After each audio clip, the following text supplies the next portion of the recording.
Commission. This is a special meeting, a study session. We've got an agenda here in front of us.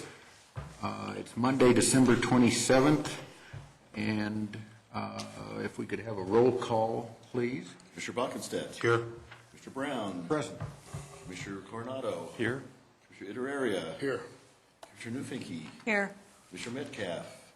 Mr. Ranville. Here. Mr. Samuelson. Here. Mr. Straopoulos. Here. We do have a quorum. I don't believe we have any guests in the audience tonight. We've had those last couple meetings, I think. Are there any revisions suggested from the draft agenda? I think everybody's got a draft. Is that right? There's some more copies. I always need an extra one to scribble all over. I think I got 2 extra there. Seeing and hearing no suggested revisions, we'll move to item 2. We're already a bit ahead of schedule. This is a briefing from the December 6th neighborhood meeting. For the people watching, we invited the downtown area neighborhood, which is a R5 residential neighborhood, to come in and talk to us about their vision and just have a discussion about different aspects, changes that might be made, and whether or not they were happy with what might occur under the current rules, current comp plan vision. So we're going to kind of review that. I think everybody got a copy of the letter, which was from Mr. Kelly. He didn't make the meeting. I think there was some confusion as far as his mailing address, and that has been resolved, and so we apologize. I'll take a look. And if any of you don't have that included in your packet of information, since David isn't here at the moment, maybe that can be emailed to him if he doesn't make it, or something else. All right. I guess that's you. Good. I'm handing out a few things. The first thing I'm handing out is just a verbal summary of what we saw as kind of the major discussion points and conclusions from that meeting. Then I'm also handing out copies of the worksheets that the people who came to the meeting actually filled out at that meeting. And those were the different questions that we thought would summarize the discussion that we had to date, and the questions that still surrounded that discussion in terms of the vision for that particular neighborhood in downtown, and what the planning commission has been looking at in terms of the vision for that area and what the goals are, how we want to approach that. So we've got a few questions that we think are kind of critical and want to make sure that what we're addressing in view of the comp plan is kind of the big issues in terms of what is the vision for that area, what's the planning commission see as the primary goals, and then with the thought that the plan will have that direction and provide that for whether it's a rezoning or it's changes to the standards and guidelines or no changes at all. But basically, how do you want to proceed with that? So kind of the big questions for what we're calling the old downtown neighborhood, which is currently zoned R5. It's a northwest section of downtown, and wanted to see if we could just kind of finalize the direction that we have in that. As you know, we have taken a shot at that with the initial draft, but we would like to make sure we have that finalized. It's the one part of downtown that we thought we were looking at the most significant recommendations in terms of potential changes, in terms of land use and height and other elements. So this is a good place to be. So that's kind of where we were heading with that. If you have a minute to kind of look through the meeting summary and see if you think we're on the right track, and then I'll go ahead and get... While we're kind of looking at this, can I ask a question? Sure. Based upon what Sarah Jen and yourself has come up with, what did you see from the meeting that occurred that was kind of like something that rose to the surface that you either were concerned about, weren't aware of, found as an issue. I would like to hear that kind of up front, rather than us kind of just, Sure. kind of stumbling around trying to figure out what we... Well, first of all, there were 8 people that came. 7 were residents and 1 was the dental office. And among those people, it was pretty clear that what they wanted was to keep what they had. They were very much in favor of keeping it as, at least in terms of scale, single-family residential. They were not interested in seeing multifamily, which while they have some multifamily already, they were not interested in seeing any more of that. I was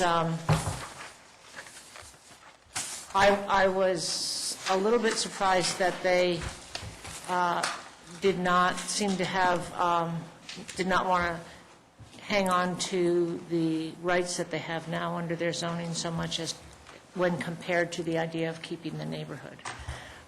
So that was interesting to me, because a lot of times when you have property owner meetings, you'll have people in a wide, that come in with a wider spectrum than what we saw. I was interested that they really were fine with the medical and dental uses.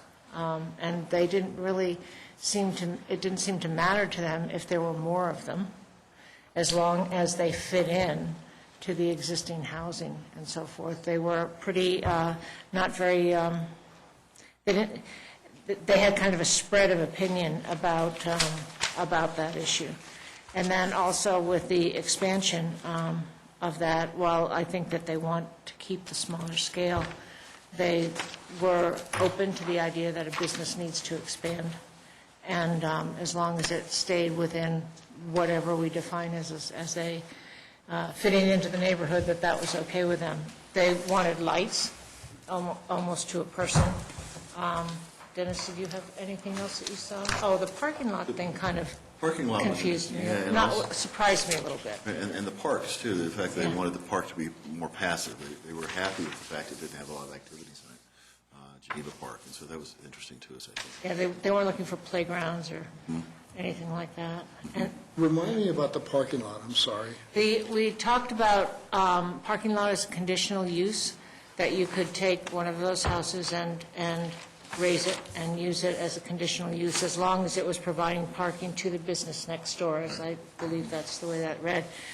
And I thought that they would absolutely not like that, but they were kind of like, well, that's okay.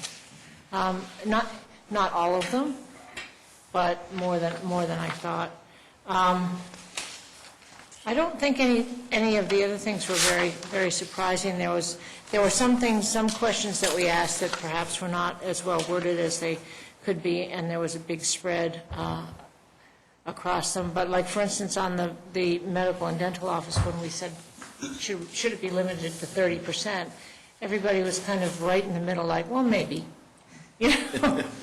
And so I think the clear message, at least that I got, was we like what we have and we want it to stay that way. There was support for sidewalks and wider sidewalks, because they said they like to be able to see a lot of pedestrian activity there now, and they say that right now they're so narrow they're walking on our landscaping. We'd like to be able to not have to walk in our yards as they're walking down the street. And also for lighting, they did agree that the lighting should be a lower wattage than we have in the commercial areas, and broader spacing, but there was strong support for the lighting, saying it is dark in the neighborhood and they'd like to see more lighting. And they really didn't like the parking creeping through their neighborhood from downtown as people were going to Main Street businesses and parking in their neighborhood. And there was at least one comment, I know I didn't hear it from anybody, one person, that there were some speeding issues. And there are some people saying that they see it as permanently residential, but I'd like to keep it that way, and they're committed to that. We did get a few of them saying we could see some potential for some redevelopment. And then we did get the letter from Mr. Kelly, who said he owns multiple properties in the neighborhood, and he would like at some point to see some redevelopment. That's his intent, is to see something more intense on his property. So sorry he hadn't made the meeting. I did talk to him on the phone as well. You did? Yeah. Okay. I was going to read from his letter. I thought he stated it fairly well.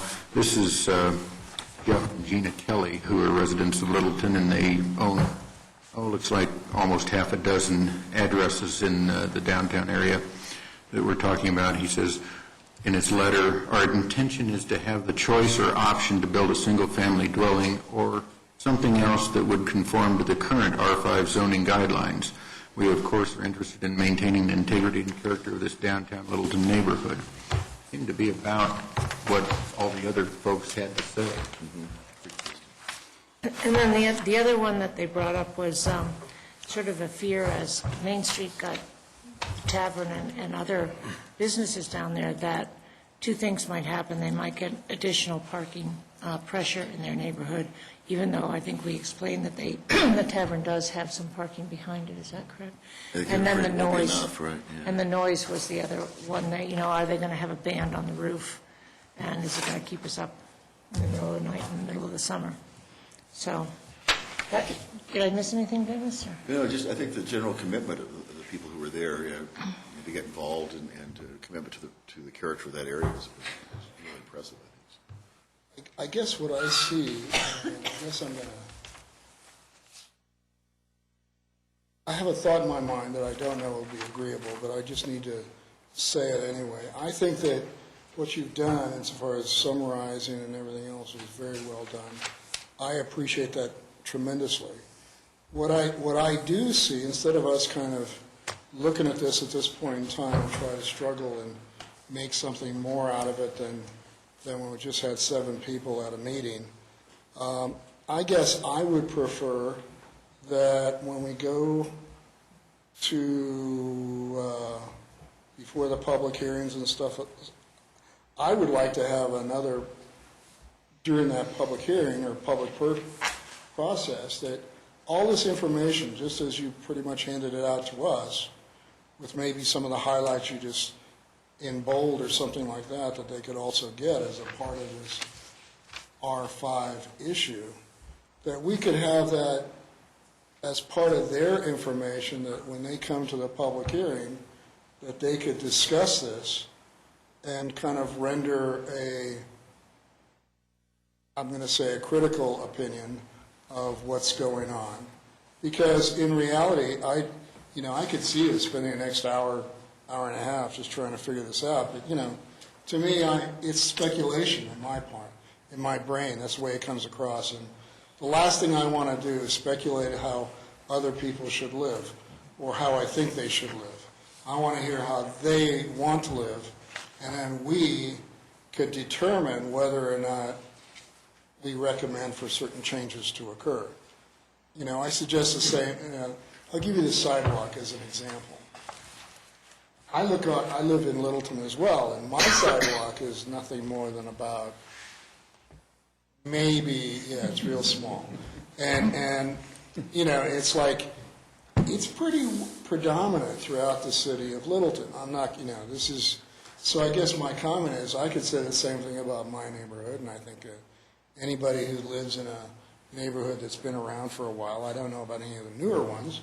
Some of you guys can kind of speak up to live on the south side that might have newer houses or whatever. But 30-inch sidewalks? 30-inch sidewalks. Well, Most of the people walk on the street in my neighborhood. well, and that's what I do too, and I guess all I'm saying is that's a pretty standardized comment from where I'm sitting. I look at the lighting.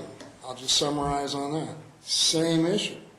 I look at their neighborhood, I look at my neighborhood, I look, as I'm driving around, there's not really a lot of difference in lighting standards in the residential areas, regardless of where you happen to choose, unless you're on a main street of some kind or, a major collector. But aside from that, it's pretty quiet. So your suggestion is that this summary just be available to the folks from other areas of the city that are giving input? Do we have extra copies of the agenda and also the summary that went around? We need extra for both of those related, so sorry. Sorry, Dave. I do. I say that because I think that, this is such an important About the written part of summary. this. We've spent so much time just trying to get to that December 5th meeting. I just don't want to pass over it and say, okay, we've got it done, we're going to put it over here now, and we're just going to kind of wait or decide what we're going to do now. Although, in order to get as close to a product as possible, I still would feel more comfortable if we put something down and then in the process we provide this information and then see if we can get it right. So we go back and confirm. Well, I guess my comment to you is this is a great stimulus for whatever you put down or think you're going to put down for the R5. My position on the R5 has been, I think it's becoming more and more consistent. And whether or not, if you want to argue that point, I'm all in favor of that. But I guess the reality of it is, it wants to remain residential. To me, the fact that they've had R5 for, I don't know how long, 50 years? Throw a number out there, I don't know, I could be wrong. But say 50 years, it's been a long time. It's 40 at least. Okay. Getting close. So I'm closer to, 50 is closer to the real number than 0. Zero, exactly, yeah. So I guess my comment to that is, and with all of the opportunities that have occurred in that vast period of time, in decades, there really hasn't been a real evolution of any great magnitude, other than a couple of dentists that came in and just what we saw last year as far as a request. I think saying all that, I guess my comment would be, and what I would recommend that you all look at in this particular area, and I am still very pleased that you're not calling it the R5 neighborhood. You have it in your framework as another name, which I appreciate, because it goes along with the concept. I'm not opposed to people having the dental and some of that, but I do want to make some more creative, I guess, limitations, because to maintain the neighborhood characteristics rather than it going, again, like I said many times before, the primary use is residential, the secondary use will be the dental type of facility. I think if stating that and then stating what we expect to see, I think that would be, to me, that's a fair area. Now, how to accomplish that? Do you keep the original R5, or do you anticipate that the city staff is going to have to reconjure up something else? Because you have other R5s in the city that, that would be affected. And maybe you don't want to affect those. And so, not knowing the answer to that today, I'm going to side and be very conservative and say I'd rather see another category that has these uses, pretty much the way we stated it, and that's different than the R5s in other parts of the city. See what the other commissioners. No, that's fine. That's why I opened it up. I don't think that we should deal with what if we want a zoning change today. I think we really need to focus on what is it that we want in the neighborhood. And you were saying that we definitely want it to remain residential and the secondary uses, the dental and medical office buildings. I think we've got a lot of information right there to include in a draft of the comp plan to be distributed, and then the public will have the opportunity to respond and react within the context of the total plan, rather than having a separate piece of paper that they would have to kind of go through and try to figure out what we're saying related to this. Well, unfortunately, we kind of opened that door and fractionalized it. So we're kind of stuck with that. We didn't keep it part of the whole. We divided it out, and we spent a lot of time talking about it, to the point we even had a special meeting. I think that in and of itself is something we can't ignore. We need a single product, whatever background information we have. Anybody else at this point? Carlos. The sense that I got from that meeting was, and I think you touched a little bit on it, Jane, people came in as residents and neighbors. They didn't come in as property owners. In the sense of property owners, so they're looking at a property as an investment, as a piece of real estate, something that they want to maximize their financial thing. It's a neighborhood. People came in as neighbors. They want to keep it that way. I do have some concern that I think that who we heard from, or the people who felt that way, but there were other people that we didn't hear from. I'm actually would like a little bit further clarification about Mr. Kelly's position, since the letter is a little ambiguous to me, because on the one hand is, yes, our intention is to have the choice or option to build a single-family dwelling, and we're interested in maintaining the integrity and character of this downtown Littleton neighborhood, but there's also, or something else that would conform to the current underlined R5 zoning, and looking at the addresses, the potential for assemblage, even within the properties that they own by themselves, is quite there. Nevada Place, with a few adjustments, conforms to the current R5 zoning guidelines. Many of the things that we heard from the people who attended the December 6th meeting that they do not want are quite possible. So I don't know, are those the things that the Kellys are saying that they would like to have the option to do?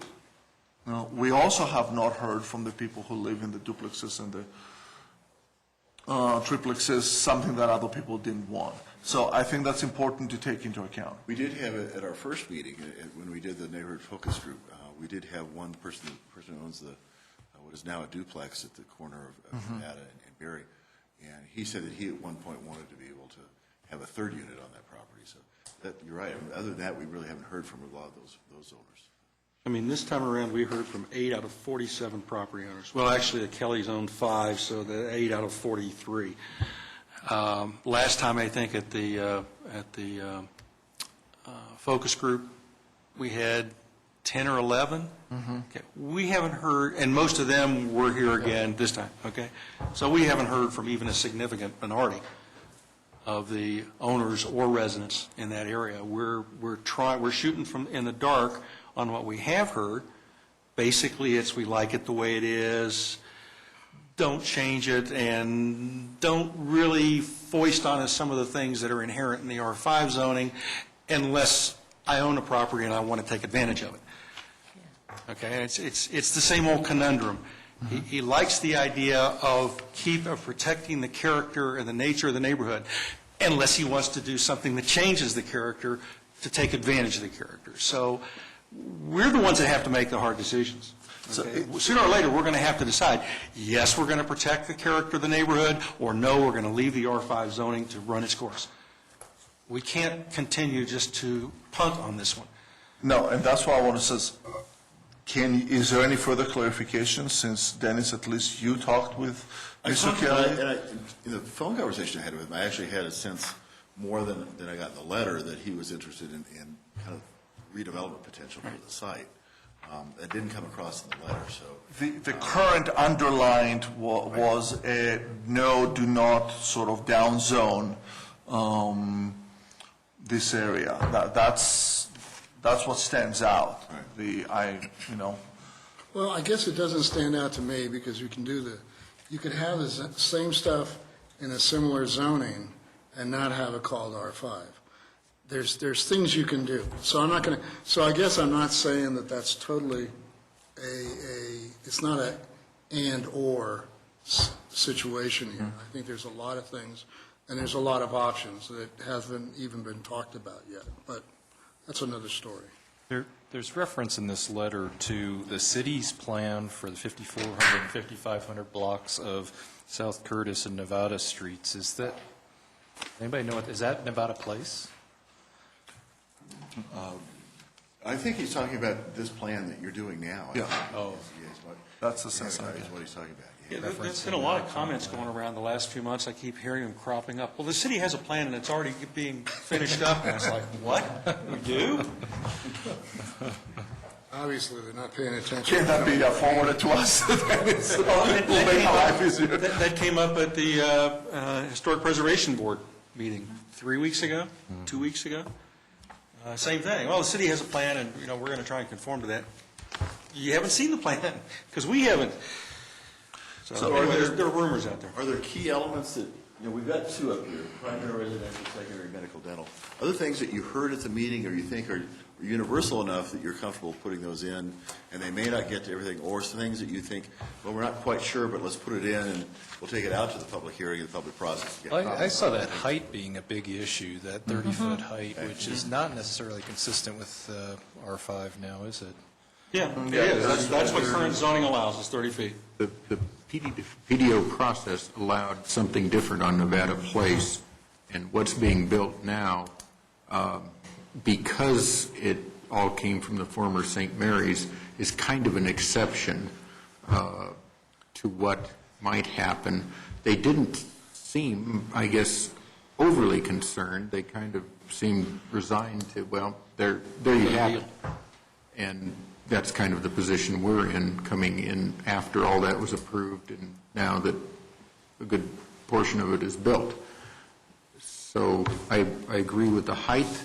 I was kind of interested as to their assessment, and I want to know what you guys think about lighting. They like the idea of more pedestrian lighting, but they didn't want the quantity and the intensity that's in the commercial area.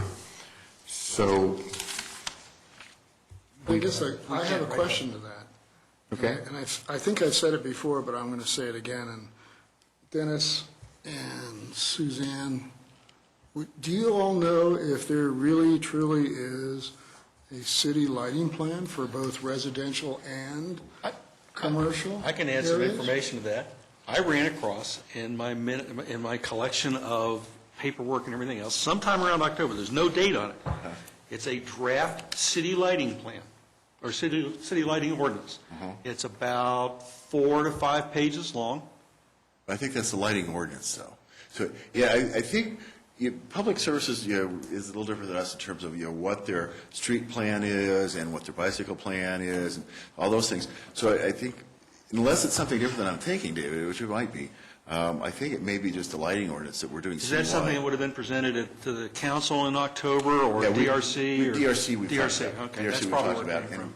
and we're looking at revising that and bringing it back to DRC, then Planning Commission. So you'll you're see that next suggesting that couple we're going months. to have both a city lighting ordinance and a city lighting plan generated separately? No, I'm saying that you will have a citywide lighting ordinance which talks about lighting on private property. Okay. So that's talking in commercial private property, so. That gets us back to Julio's comment. Do we have a city lighting plan in the works? I think in that terms of the keeps way getting talked about? you think about a plan, that's not the way public services is going to think about a plan for lighting. What they have is they've got a standard that they use, they've got a map that shows where the lights go, and they say they're at this spacing, and it's going to be based on case-by-case basis when they go out in the field. And so that's a plan, I think, for public services, whereas what you would be looking at would be more kind of vision goals, what are we trying to achieve with the lighting, but they really took that discussion and said, here's the intent, and went to city council apparently in the 80s, and have been getting funding for that ever since, and so there's been support from that. And so that's the kind of plan public services is looking at, which is not what we would think of in terms of comp plan or something else. I mean, the hard copy plan is just shows the dots of where all the Sternbergs are. Right. It doesn't show a future. It does show future locations. It shows future locations, but it doesn't. But just in terms of area, but not specifics, right? Right. It doesn't have that kind of criteria listed. And from, I'm just, not surprised. I'm disappointed that there hasn't been a greater effort by Public Works to bring that to planning as well, since we get stuck with all of the zoning and everything else that's coming down. And we certainly got into a head-butting contest with the dental office and with the lighting plan that they put on us as being something that was already taken care of.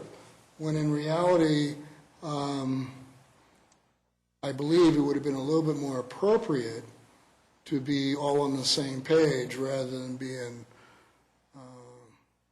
fractionalized, because that's Public Works and they can do pretty much whatever they want to do. Well, And I have a problem with that. And in the future, we probably shouldn't put things that are in the right-of-way on the PDO, because it creates some confusion where you're being asked to approve a document and some of it is really not in the applicant's control. So in the future. Or in their best interest sometimes. Well, and that could be argued either way, but it's certainly not in their control, and it's not something that they have any authority to negotiate while they're putting forth their application. So that's one issue. And I think the other one we've discussed is, I mean, I think it's completely appropriate for you to put it in the comp plan, and then, you know, if there is some kind of council action that they would need to take in terms of that lighting plan or action by staff, then if your comp plan is adopted and the lighting, your thoughts about lighting appear in that plan, then it will be for applicants and therefore for DRC to do their best to comply with what's in the comp plan. So I think that's an appropriate place for it on a case-by-case basis. I think it probably would be better if we didn't put those things on the PDO. And that's the kind of the discussion that Jan's had, is that, you know, even when she does the staff report, she really needs to pull that out. She's tried to pull that out in the past in terms of here's what's happening in terms of the street and everything else that's going on in terms of public improvements as a separate, you know, type of discussion. But I think that not having it on there should help with some of that confusion, because it does get very confusing. But that still leaves us with the overall concern. We're trying to update the comprehensive plan for the city, the shape, the form, the appearance, the function of the city. We're trying hard to get a lot of public input. We're going to do it neighborhood by neighborhood. But if we develop a vision and goals and don't follow up with that with city council, with staff, with DRC, saying, we expect you now to take your detailed plans and guidelines and conform to this comprehensive plan, something's missing. Now, the good example, Rio Grande got widened out here. It was part of the existing comp plan, okay? Now, the fact that comp plan said two contradictory things, that's okay, but at least it was mentioned in comp plan that widening it, improving it was a goal. Lighting in this case hasn't been. What we're recognizing now is that it needs to be. Sure. So if, as a result of what we do with the comprehensive plan, first for downtown, then looking beyond that, the lighting plan that Public Services has developed needs to change, then that's a decision for City Council. But it's up to us to make the move and state, yes, it's a part of the character of the community. We need to take direction on that, or give you direction on that. We've talked in the past, and this is getting off the subject. I'll cut it off. 30 seconds. No, hang on. Let's stay on the subject. Well, it's on the subject about lighting, but I mean, it has wider implications. We've said in the past, staff has the expertise to do the details, okay? But not in a void. We have to give them the direction and the parameters. If we don't, we're abdicating our responsibility. We're leaving a hole in the comprehensive plan. And I want to come back to that. Pablo's first, you had. What becomes obvious to me about R5, the area, the old downtown neighborhood, is that people want to keep it the way it is, and if anything, we're talking about some downgrading, some restrictions on what is possible by the current zoning. I didn't hear anybody suggest, and we had that discussion earlier on, do we want to open things up? Meaning, do we want to allow more things than are currently allowed in that area? Nobody within the commission, nobody within the public comments, and any that were heard, did they say we want more uses? What we have heard repeatedly is, if anything, R5 permits too many things. And what people want is the current character to remain. So my recommendation on how we move forward and what is within our ability, both in the comp plan and as a planning commission, is to write something for the old downtown neighborhood that asserts that we want to keep its current character, and that we can use, and that's been my suggestion in the past, we can use design guidelines and the PDO process to ensure that the current character is maintained without having to go into the whole headache of, do we rezone, do we come up with an extra category, do we do that? And what I would suggest that we can spend the next 10, 15 minutes that we've got in here is maybe identify what are the key things that are currently permitted by zoning that we would want to discourage through design guidelines or through the PDO. The advantage of putting it that way is we're kind of explicit about what kind of indirect downzoning we may be doing, which permits the Kellys and anybody else to come in and raise their objections if they want to. And also, we're not putting it hard in stone. If we're talking about those are the things that can be done within the PDO does still have some flexibility. We're providing guidelines as opposed to set in concrete requirements. Although the PDO process would follow, the direction of those standards and put a lot of weight onto those in terms of, we heard pretty strongly we don't want to go beyond that 30 feet. Absolutely. So despite the fact PDO process would allow that, the plan's going to say we really don't. Well, and that's what we'll say. If we came in and says, all right, what are the things we want current character, and in the PDO absolutely don't go over 30 feet. That's clear. I've heard a lot of things about concerns about density. So how do we put in there? We're shocked. Yeah, and we talk about density and assemblage and single family and all those. So how do we put those in there? And then we can assess to what an extent the comp plan with the PDO are sufficient instruments. Do we want to use the design guidelines as an additional instrument? I'm looking at it and saying, what is it that we can be done? I mean, I will go back to that MH, zoning thing called in the 1981 comp plan, asking City Council to come up with a new zoning category for that area may or may not happen. We know that we can put things in the comp plan that are guidelines for the PDO that are applicable right now and they're within our control. One thing I think we should discuss fairly quickly just is I get a little heartburn with the word maintain. I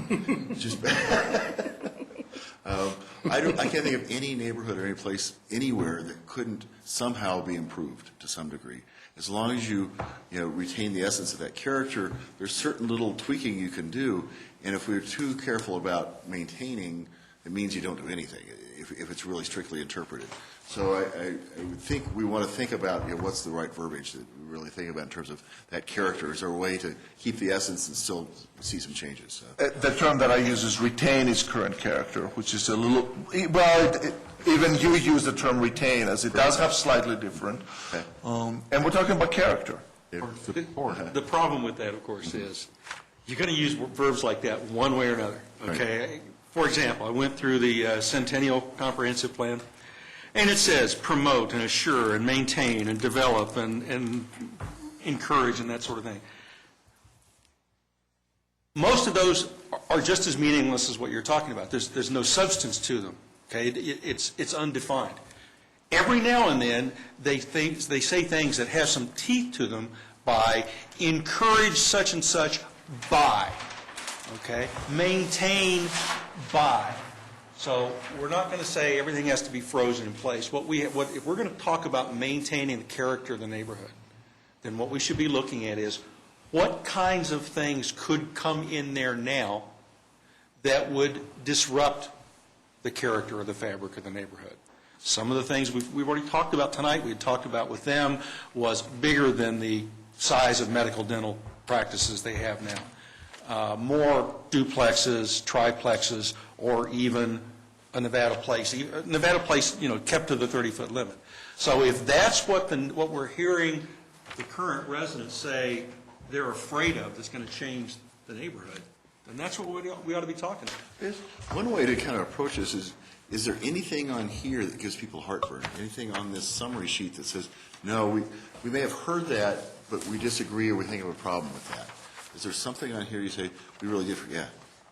The one part with, just with the parks, prefer not to have playgrounds in the parks, and that's, I think, one thing that we want to, when we get more feedback from a broader diversity of families that have children, and there was a mother that had a child that had to leave early, and I wonder what her comments would have been. So I just hope, because that Geneva Park, it's great to hear what the neighbors have to say, and it's it's not good. in the neighborhood. And it's- Who cares? It is Right, different so than I what guess we've one of the heard things. in the focus group, though, too, where we heard people, we had two different sets of folks who said, we'd really like to have a playground because we have grandchildren, who come. We don't have young kids ourselves anymore, but we have grandkids who come, or we have friends who come and bring kids. It'd be nice to have something to do. So we have heard a little difference of opinion on that. So that would be good. But as far as the neighborhood goes, I think that, I think it's been great to hear their comments, and I'm just happy that we had so many good feedback, and just to, so I think it was a really productive meeting and helpful to get the feedback from the neighbors. So let me try to summarize a couple things we want to get out of this segment in about 5 minutes. It occurred to me that perhaps we could use the word support character and then list the things we like, which are items that we heard, such as by being rigorous about the 30-foot height limit. That was something we heard. So we list the things that support the current character by insisting on a residential or on a single-family aspect, and that doesn't preclude necessarily that you put in a duplex or something else allowable, but it needs to look like a single-family type of situation, which if you design it, then go ahead. That would let people have some creativity, and that, I think, meets the requirements or the feelings of both the property owners who want to do a little developing and the residents that don't want everything to look like multi-units on a single property. So we have support current character, and we list some things that do that. And when Pavlos talked about what do we discourage, then we have the other side of the coin. I want to be specific and ask the commissioners, do you want a statement about lighting in the comprehensive plan in this area? I think both from presentations about the Old Town Dental property where it came up and the attorney's advice about that, I think this is where we can do something like that. It seems to me that our statement might be that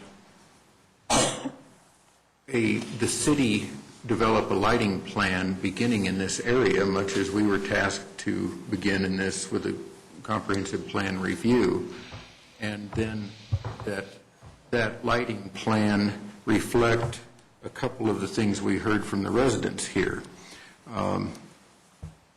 Our items here under number 4 near the bottom of the page says, number 4 says, all agree that pedestrian lights should be installed, but with lower wattage and further apart, which seem to be in compliance. Well, this is all the ones from this meeting.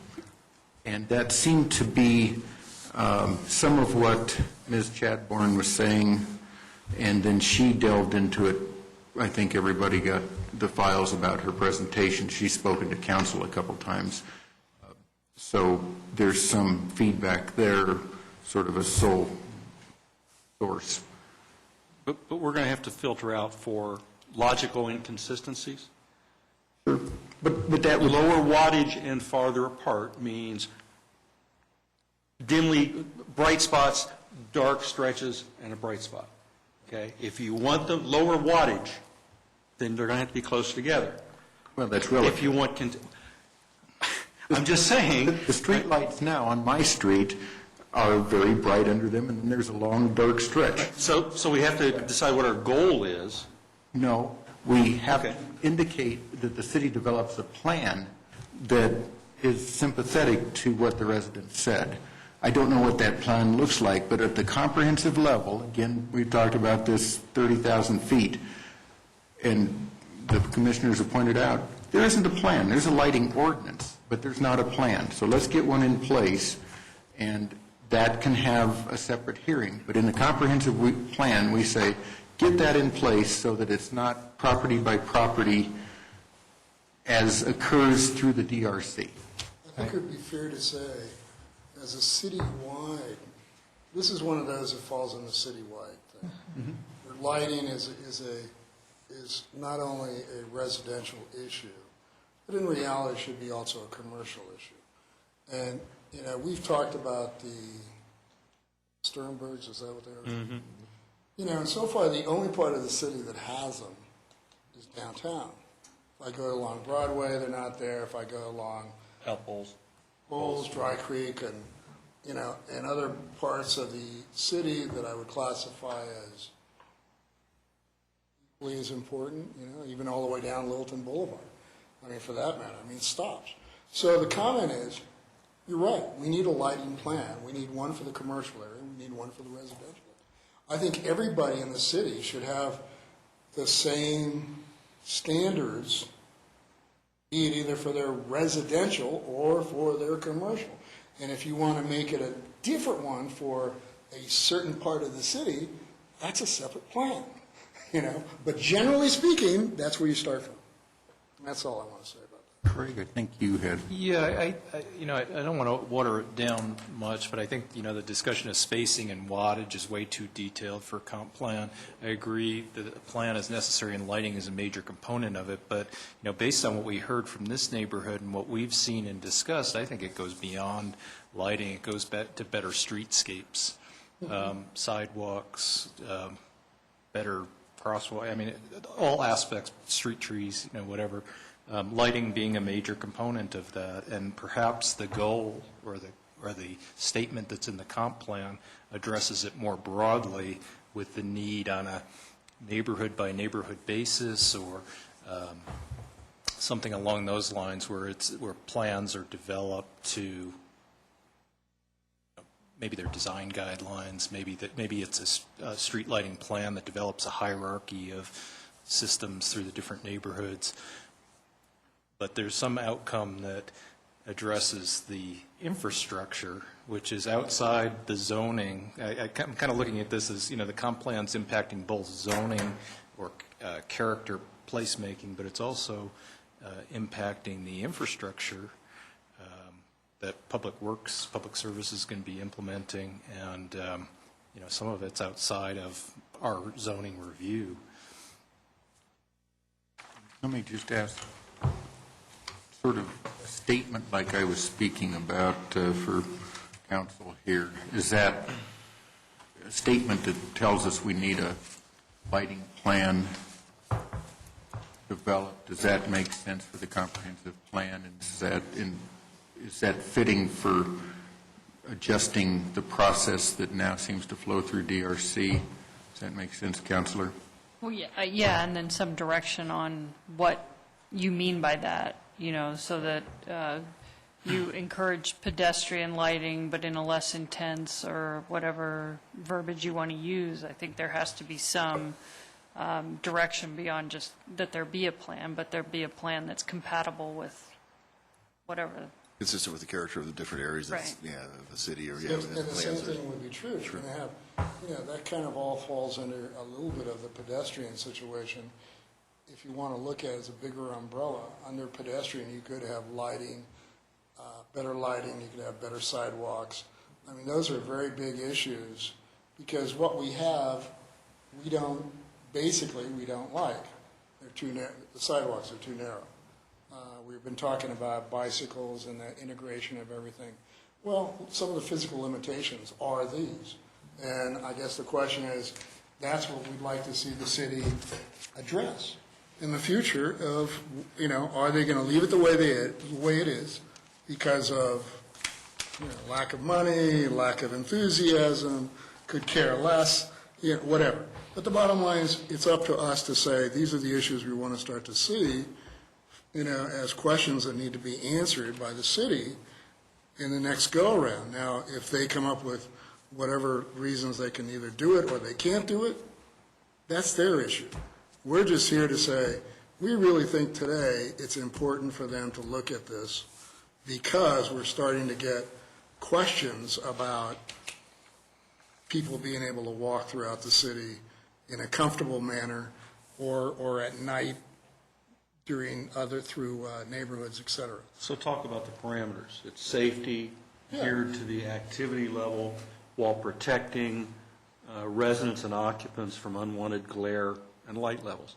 And that's, generically, that's what we're talking about throughout. Yeah, but through the implementation of that is where we get into Right. the lighting and Right. all that So stuff. there are going to be Those are the judgment ways we calls want and to see it. professional analyses and that sort of thing. But in general, that's what we're talking about as an overall approach to lighting. Carlos, did you have? But I do think you do need to encourage the adoption or publishing of an actual plan that incorporates those things, just because otherwise you go back to, kind of the guessing game of where is it and how do the citizens find it and how do they know? And we don't want it to be the holy book of just one department. We really want it to be the guideline for the city. Because Craig's right, if we start talking about wattage and spacing and that sort of thing, you're going to get wildly different reactions from Alexan and Shadycroft and my neighborhood and Pablos' neighborhood. So if we stick to the general parameters, the safety and comfort and activity, and leave it to staff to develop the details in a comprehensive city plan. There are lighting experts available. I heard the presentation at HP board from one. There are many cities, Arvada included. I know downtown Denver's doing one now where they actually do streetscape master plan. Now, I don't know if this rises to the level in the central area, whether we'd have the resources available to do something like that. But it does take into account those things such as bikes, vehicles, street widths, parallel parking on the street, sidewalks, landscape, lighting, all those. It's a pretty comprehensive plan of the public right-of-way. It's so complex, it'd be good to have that look at it. Pablos. Well, and I was going to take what you said a little bit and even take it a bit further. I mean, I agree. I don't think it's a question of just lighting. I think the problem that we have with lighting is that it is one piece of a puzzle that we've been viewing kind of in isolation of everything else. Creating a lighting plan by itself, I think, is going to leave something else out. You brought information about complete streets, and I think it's more of looking at it and says, do we want to adopt something, whether it's complete streets, since that has already a certain definition to it, that has some advantages because it means something and it's already been defined to some extent. But I think that to look at it and go, oh, let's do a lighting plan, going, well, lighting plan with what's the sidewalk width, what's everything. I would rather go whether we call it adoption of a complete streets plan or a streetscape plan or something that is a little bit more comprehensive. Because I could see some commission 5-10 years from now going, well, how come they're talking about lighting and they're not talking about this? The same way that we are right now. So I wanted to say that. The other thing, just because you asked that question and we're going to get a little bit off, you asked about anything in this letter that gives anybody heartburn, I think was your word. There isn't anything in this. There is a word that we start using. And not in the letter just for folks at home, but also just in the summary from the meeting. Yeah, in the meeting summary. There is something that we start drifting back towards that I know gave heartburn to the people who attended the December 6th meeting, and is this reference to single-family character. Single-family character has been used sometimes to mean, oh, it's okay if we do, and I'm going to exaggerate a little bit here, it's okay if we do Nevada Street as long as it looks like it's single-family. And what we heard fairly clearly is they didn't want single-family character, they wanted single-family dwellings.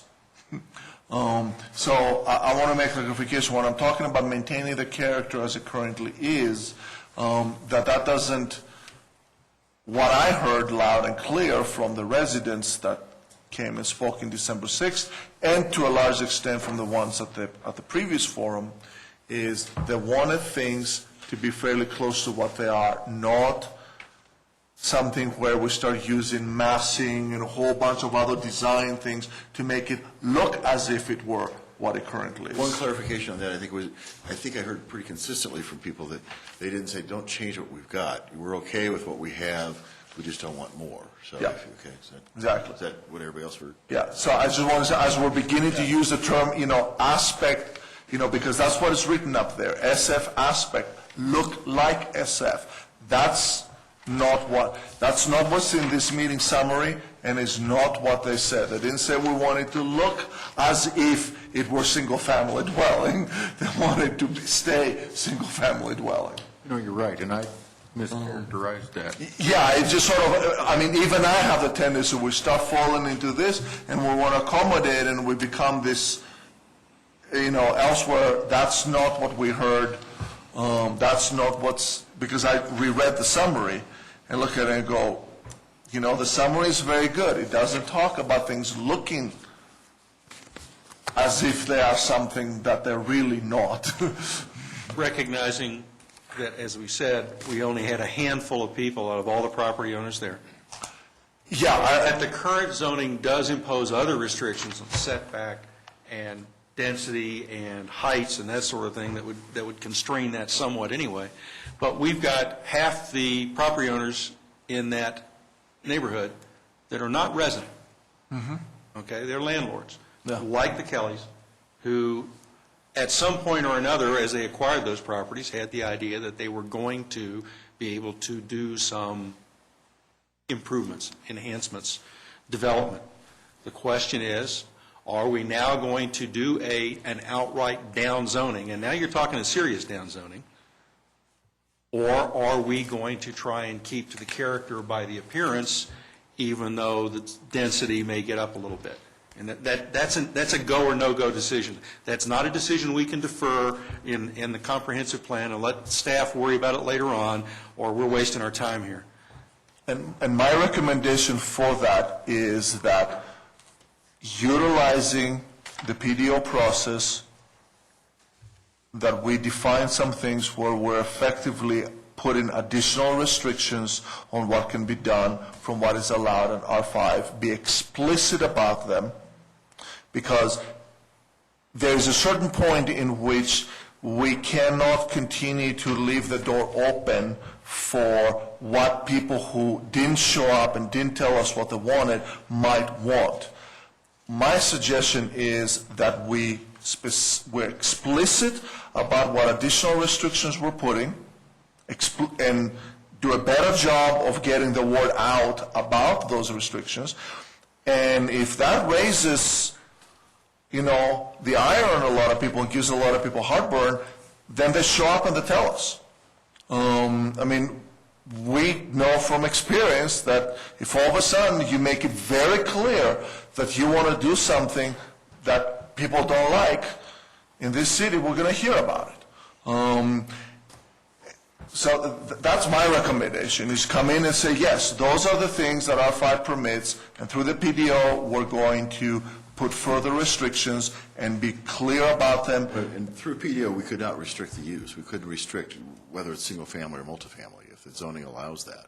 So, right. So if that's something you want to talk about, I think, and that's the kind of direction Sergey and I need, is there support, right, that's a change. Is there support for single-family and no additional multifamily?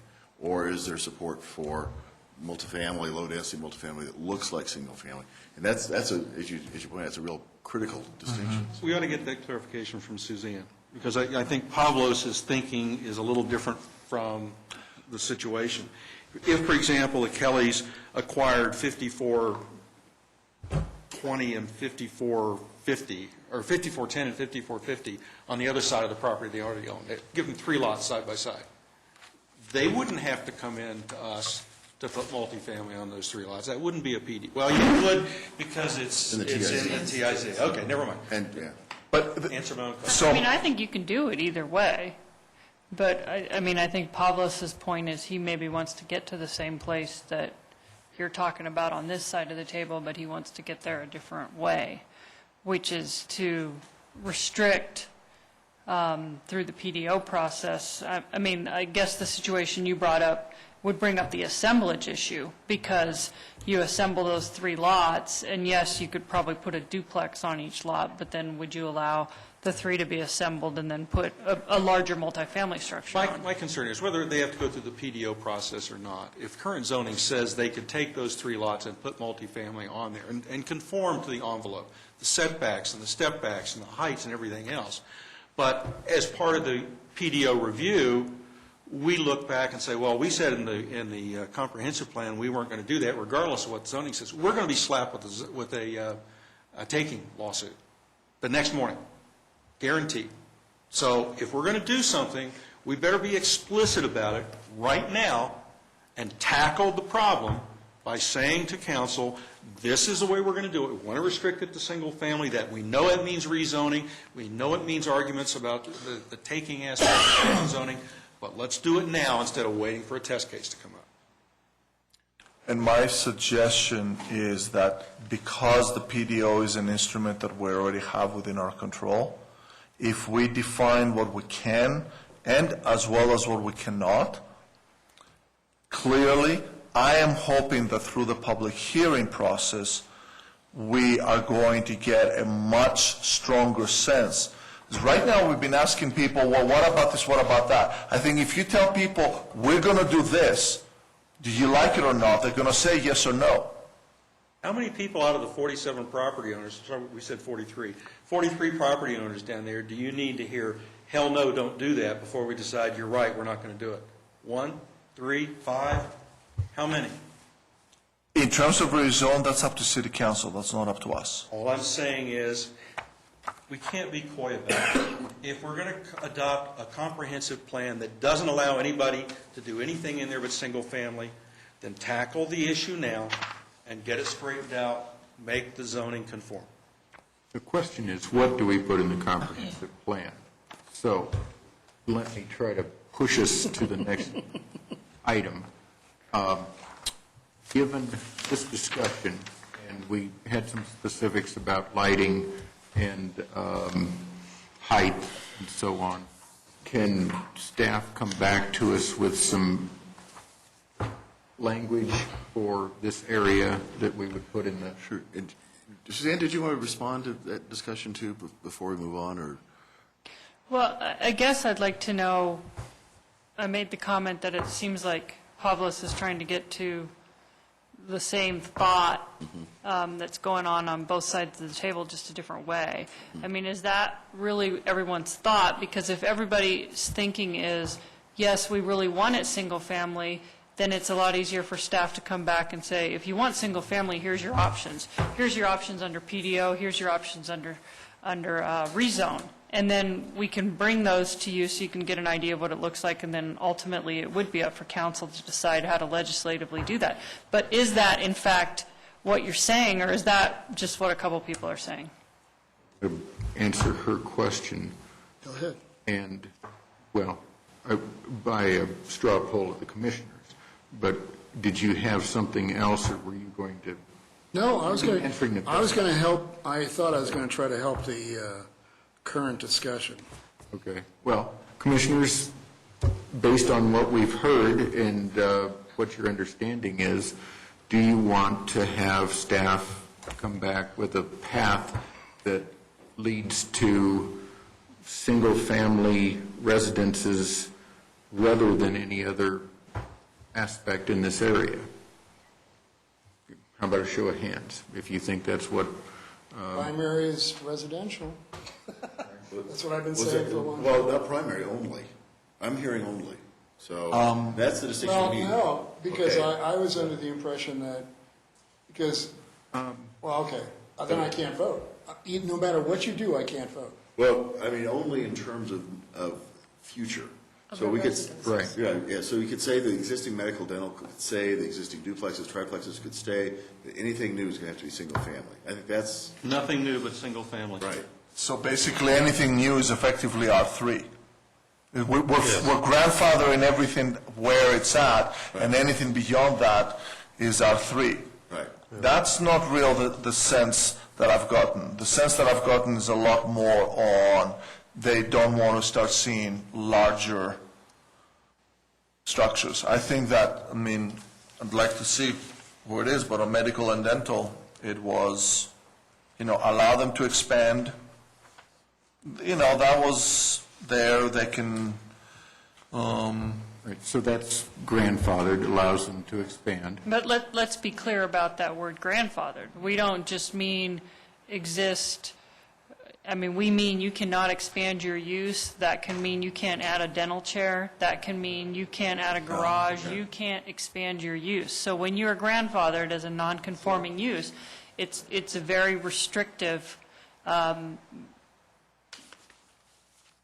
there's not a lot of flexibility there. I mean, you're really kind of freezing it in time and restricting the use of that property and restricting really its ability to make improvements too. You're really saying that eventually we want you to go away. We don't just want you to remain because you're okay and now everybody else is going to be single family. You're saying our intent is that eventually you not be there anymore because by freezing that property in time and not allowing improvements and the flexibility of growth and that kind of thing, eventually it will go away. The use will wither on the vine and disappear. Right. That's the whole point. So, you know, it really is something different than I think maybe what Pavlos was saying in terms of character. That's a little bit different than we're actually going to rezone to R3. Let me put it this way, that we're preserving that aspect of the neighborhood that medical and dental, where it is now, can expand within the limits of what it is allowed to expand now. I guess that... I don't think you're going to be able to do that through a rezoning, because to say that, then you're going to end up with this spot zoning all over the place. So if really what you want is what it is now and you don't want a lot of change, I don't really see how a rezoning is going to get you to where you said, you know, with certain changes allowed at the current medical and dental, but we don't want a lot more new medical and dental. I mean, I think the only way to get that is through a more flexible process like the PDO, because as soon as you say this whole area is going to be legislatively rezoned as an R3, you are going to eventually get rid of those non-conforming properties. And I would think what you end up with then, Susanna, would be medical dental uses are allowed, but what you start controlling is what's it look like, you know, what's the spacing, you know, all that kind of stuff. But that's not R3. Right, that's not R3, that's the design standards and guidelines, right? Yeah, we weren't saying R3. That came up, but that wasn't what we were saying. We're saying a modified, a new zoning. What did you guys call it before? What? Mixed use. New name? Mixed use zoning or MU something? The reality of this thing is, the way I looked at it, is the way I heard people want to do the single family and all that stuff, but there are aspects of the R3 which are relevant, like the setbacks, like the front yard, rear yard, and all that kind of good stuff, like the height, it's 30 feet, you know. But I also heard we want to see residential and the secondary use still be medical and dental, so that this is what I thought I heard. Now, obviously, it seems like we're going off on a different tangent. What I thought I heard over the last couple of meetings is that we wanted to have the same uses. We wanted to keep it in the realm of the single-family lot per se. So if you had a single-family lot, an existing structure, in other words, you had the preferred setbacks, even if you were to scrape it, the building, you could go and rebuild on that as long as you met the same residential setbacks that were there, and build either a medical, dental, or another residential house. Therefore, by it being 30 feet in the setbacks, by its own nature, it would be, I want to say somewhat harmonious, I can't predict, but that's the concept. You kind of keep it in there. You keep those uses in there, so it's a hybrid of R3. It's not R3, and it's a hybrid of R5, but it's not R5. And so that's what I thought the direction was going on. Now, if I go a step further, and I thought this was interesting, as everybody was talking, in the R3X, they say if you have a square footage of 6,500 or greater, you can divide that lot to 3,250. So therefore, you could have your duplexes or triplexes or whatever if you had the land. But that means you still have to meet the setbacks. So that's the, you know, I don't know how that's going to pencil out on these properties. That's not my deal. But it's certainly given the opportunity, because we know that some of those lots are like 13,000 square feet. So there is a possibility for people to do that. Now, that's not saying it's totally R5. It's not saying it's totally R3. It's a hybrid. But do you think you can get there through the PDO process? I don't know. That's a question I'm going to let you guys, I'm going to let you experts figure that one out, because I don't know. Let's look at experience. Right, and I guess I think what we need is just that kind of direction in terms of how do you want you, Linda, I'm sorry. No, sorry. Go ahead. Well, and I was going to recommend that based on our conversations, that does the staff feel that it has enough direction to be able to draft the comprehensive component? Yeah, we could take a shot at it, and you have to hit it, because we're certainly not going to get it right, because I'm still not clear where we are in single family, where we are in medical, dental. We're not. I don't think Okay. it's expected. That's what Norm was trying to get at with the Right. straw poll, and now we got into the wording and the Right. implications. Yeah, and I'd like you to do your straw poll on a single family.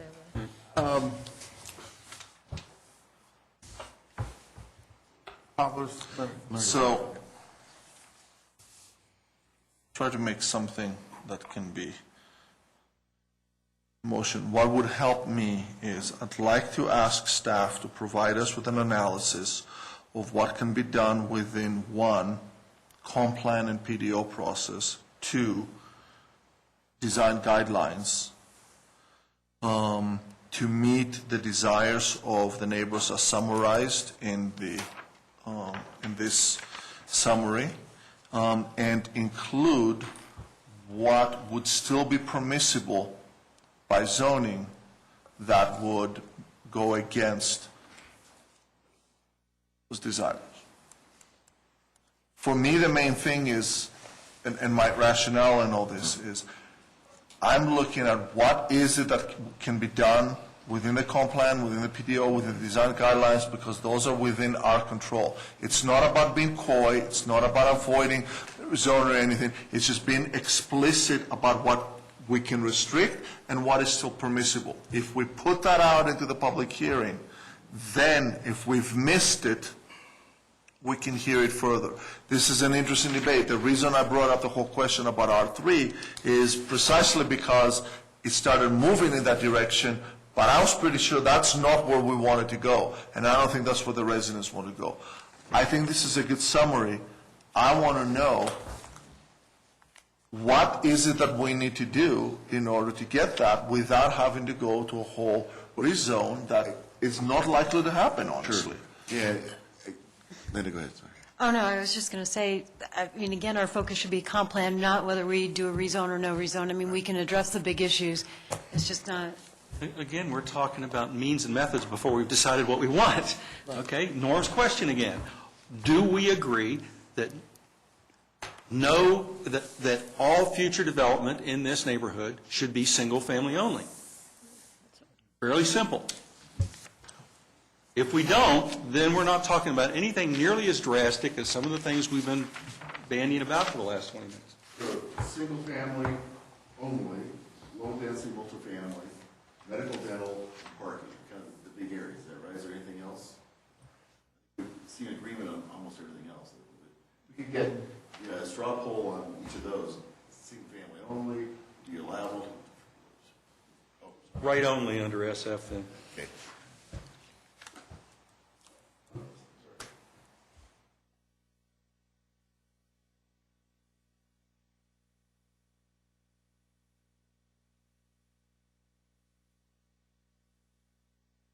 All right. I guess the one other thing I might add is I think we agreed that there should be language indicating that a lighting plan be included. Were we in agreement about that?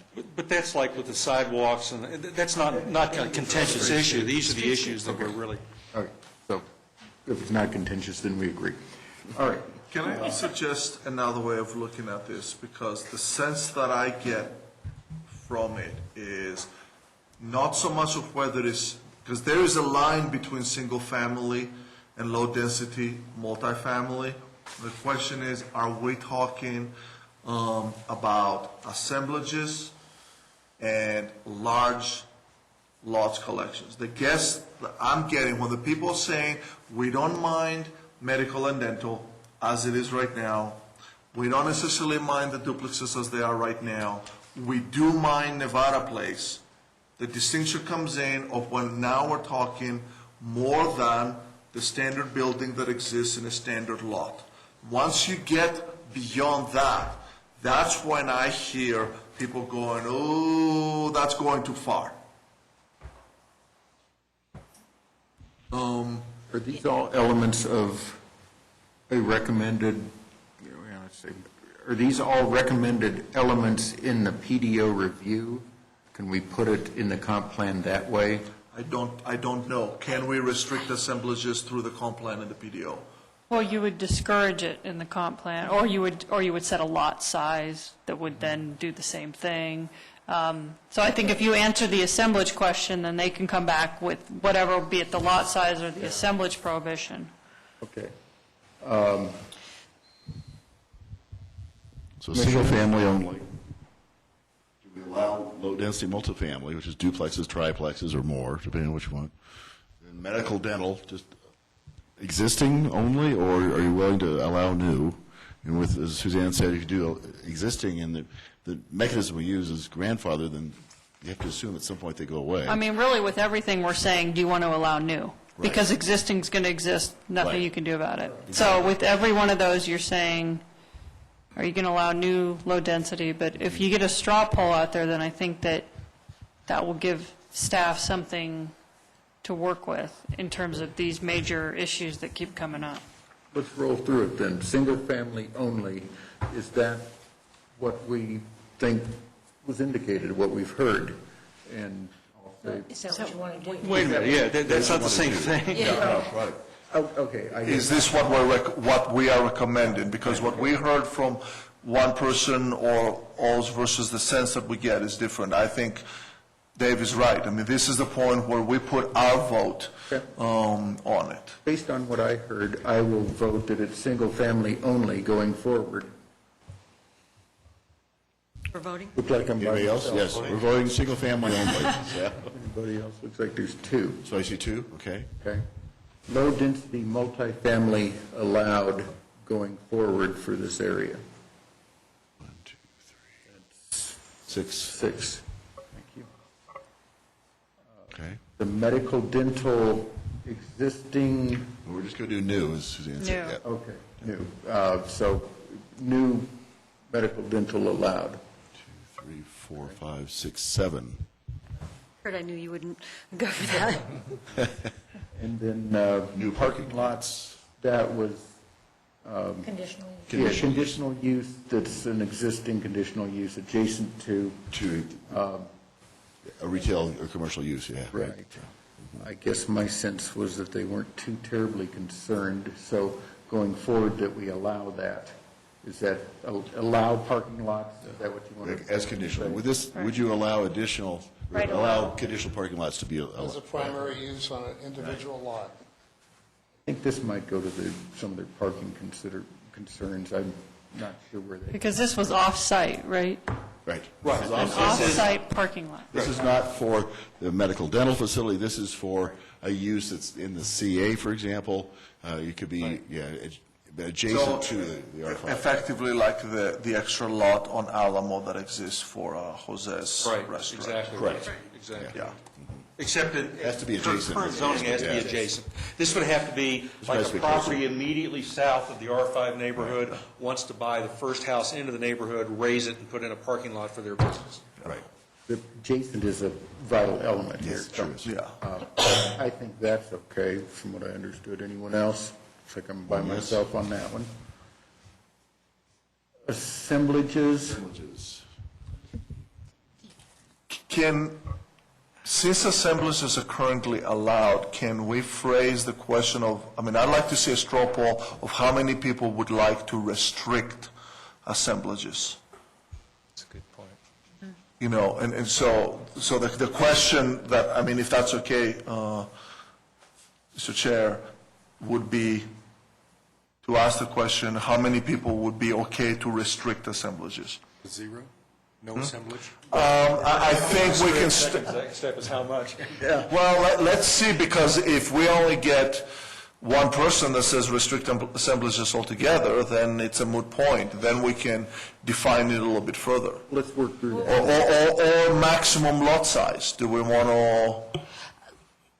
Can I remind you guys, when they, in our hearing in our last meeting, it says parcel assemblage should be limited to more than 2 lots, and the majority strongly agreed that it should be limited to more than two lots.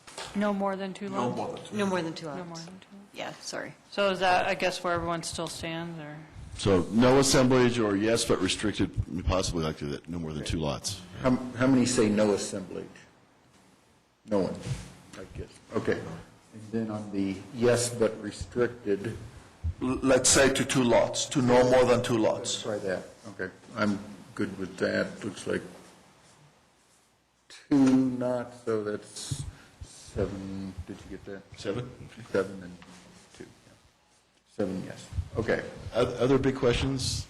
Sarah Jane, anything else you can think of that's No, I big? think that helps a lot. That helps a lot, it really does. It's very helpful. Okay. So can I then go back to my request that staff takes the straw poll information and as kind of a fine point of the summary and inform us of what Sure. of those things can be done Sure.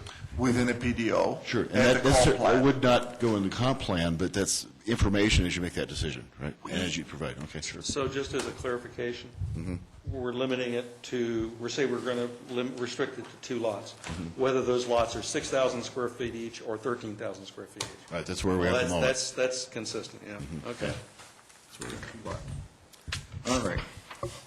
Well, I think we can fine tune further. Right now, we're trying to get information to staff for them to come back and give us some specific language, and then we can discuss. Yeah, we may come back and say, you know, we looked at this and it doesn't seem fair, or it doesn't make sense. Or some further fine tuning in terms of. Yeah, I guess what I was trying to get at or another is, proposal. what is it we're trying to control by saying 2 lots or 10,000? I think by 2 lots, most of people, 2 ordinary city lot. And But they're not ordinary, that's what I'm saying.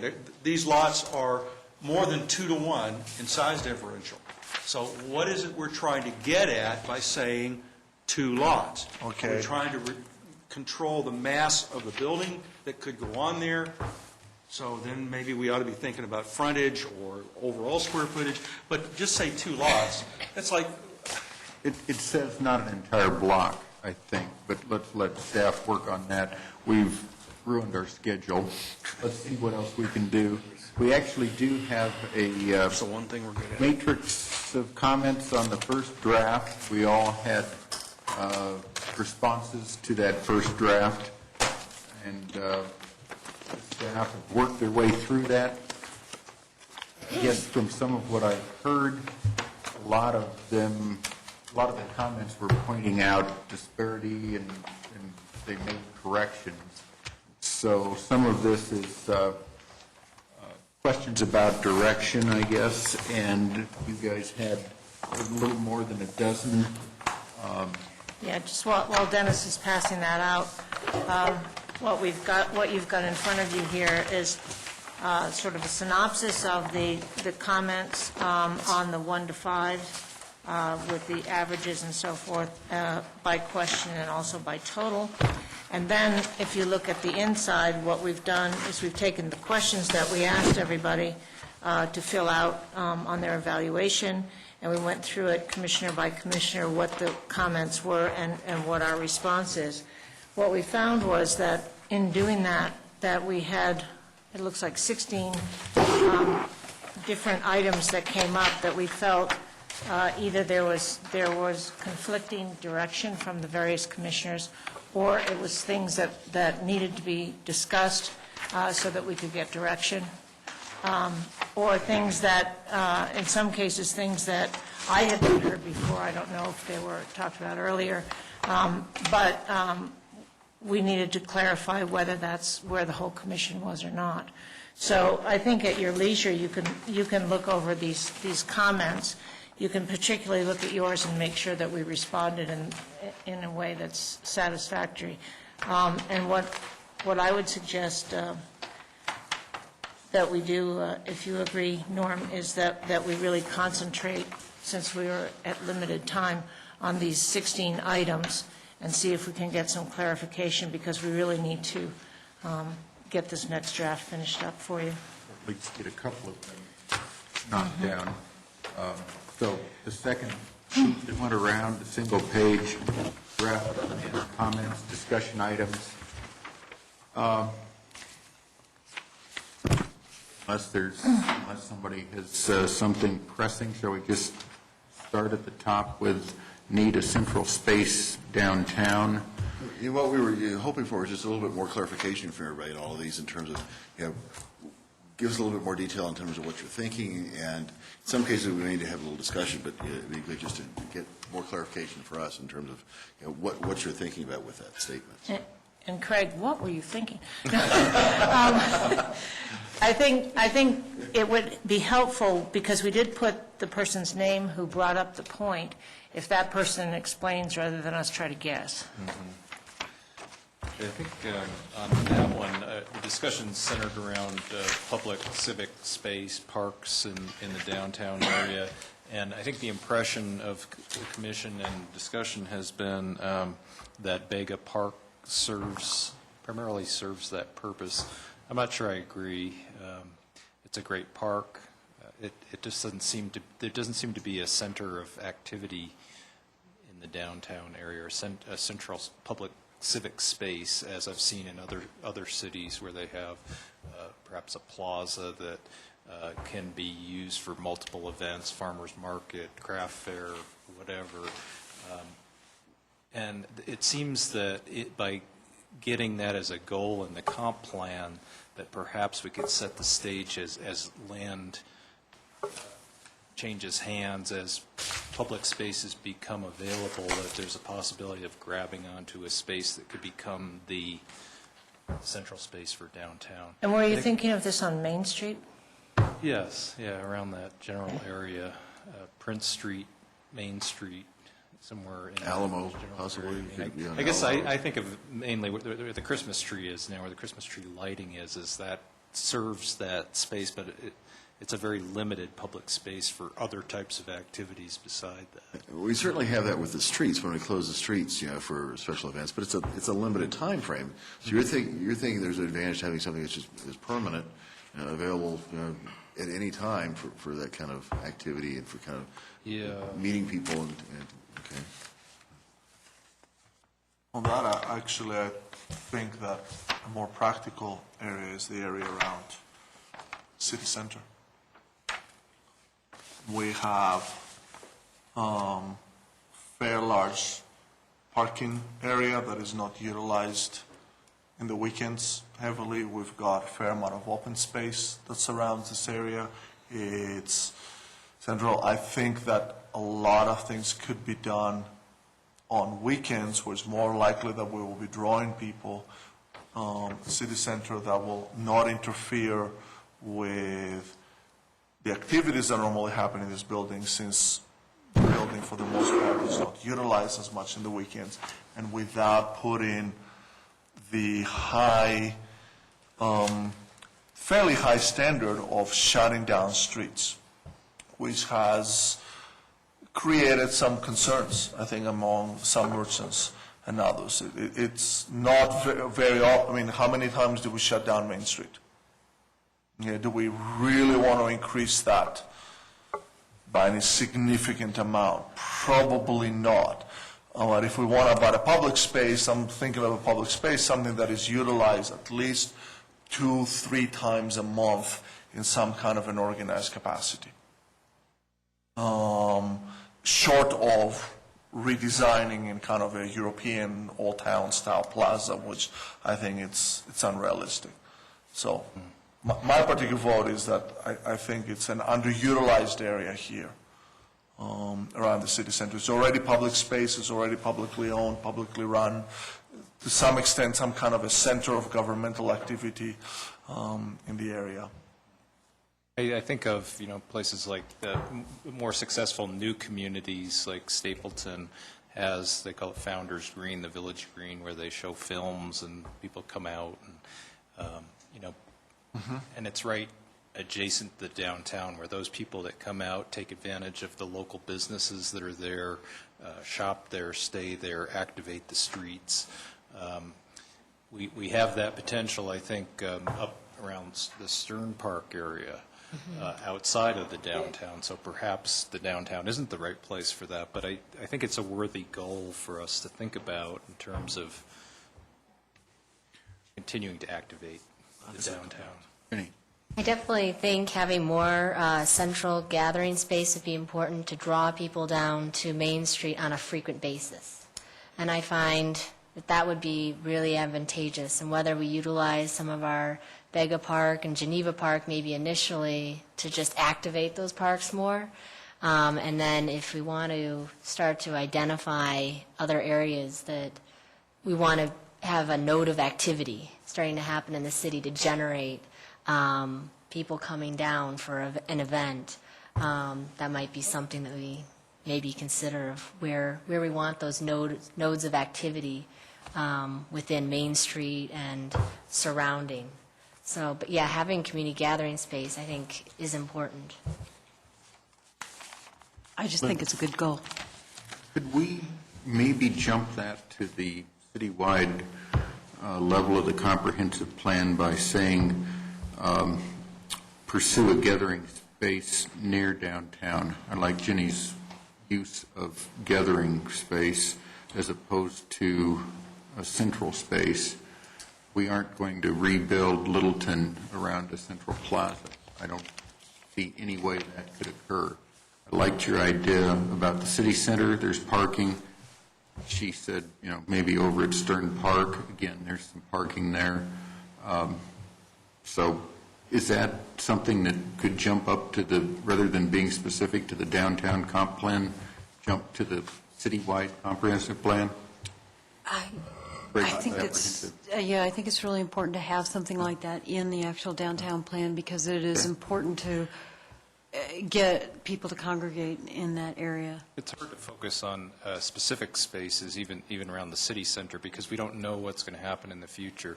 I could see potential redevelopment, not directly on Main Street, but on adjacent lots there, where as part of a redevelopment proposal, there may be a dedication of some land for a public plaza or park or so on that would serve that function that we just don't know, and the economy might drive. So I would also think it's very important to bring it back in, because I'll bring up just by two questions. Where is the farmer's market in Littleton right now? It was in the middle. It was at Main Street, yeah. No, but there is a farmer's market in Littleton. Where is it? Oh, Aspen Grove. Aspen Grove. Where is the place where kids can go trick-or-treating on Halloween? Aspen Grove. Aspen Grove, right? I mean, we're beginning to see a move from things that may be defining the downtown as and I was the one that suggested initially at the very beginning that it is not the central core area, but it is a core area. Reinforcing that as a core area instead of beginning to lose things out into the malls and the shopping centers, I think is important. The idea of a public space happening at a public space is important. Not that the things shouldn't happen at Aspen Grove or shouldn't be happening in other places. I think it's nice to have multiple, but I'd like to see more going on here. So in general, assuming we're not going to carve space out of Main Street, all 5 blocks of it, for open space, everybody agreed on that? Yeah. yeah, I Okay. don't think it's possible. So how close do we need to be to Main Street for the Main Street retail, service, entertainment businesses to benefit from what we hope will be a frequent use of a public space? Half a block? A block? Geneva Park's too far. Anybody who thinks otherwise is kidding It's themselves. walking distance, so it's probably a quarter mile. That's why I think that the parking lot on the south side of City Center, where Geneva Park is on the north, a farmer's market could happen on a Saturday or a Sunday in this parking lot. Will not require shutting down any side streets, which has been the major complaint. I mean, I think where Jenny was going a little bit of not necessarily defining a single one, but setting it as a goal and identifying some of the areas where things could happen, and then see what develops might be the best that we can do at a comp plan right now, but definitely saying that we want to see public and community activity to continue and to increase in what we define as the heart of Littleton. Okay, so give me some language that would go in the downtown area that, I would think Five out of to nine. identify a civic, publicly accessible space that's within walking distance of the Main Street district, which actually would allow it to be outside the central area, but within walking distance, which is generally defined, I believe, as a quarter mile. okay. Commissioners, how about a straw poll? Do we like basically what he said, and did you get that down? Sure did. I'm okay with that. I've got 4, 5, 6. Kurt is not sure, and Julio just made it, so say 6-2. Can I add to that of not just identifying space, but also identifying potential activities that can be done in partnerships with organizations? Because identifying a space by itself doesn't do anything. Facilitate. Yeah, and facilitate the use of it. Identify and facilitate space. Program public space.